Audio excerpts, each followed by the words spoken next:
এই হলো পুকুর আমাদের।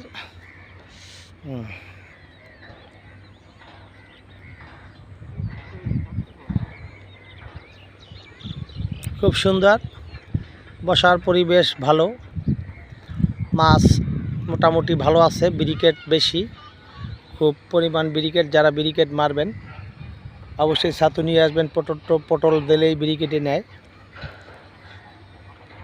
বেলাল ভাই অতটা ক্লিয়ার যদি না আসে, আপনি একটু সুন্দর করে একটু প্রসেস করে ভিডিওটা দিয়ে দেবেন সবাইকে, কেমন? ঠিক আছে। ওই একটা মাছ চারি দিয়েছিল এখানে। সবাইকে অসংখ্য ধন্যবাদ। আসসালামু আলাইকুম। বেলাল ভাই, এই যে পুরো ভিডিওটা দিয়ে দিলাম, আপনি সবাইকে দেখাই দিন, কেমন? আর 4-5টা যাই হোক পয়েন্ট আপনার বসানোর জায়গা আছে, সমস্যা নেই, কেমন? আসসালামু আলাইকুম।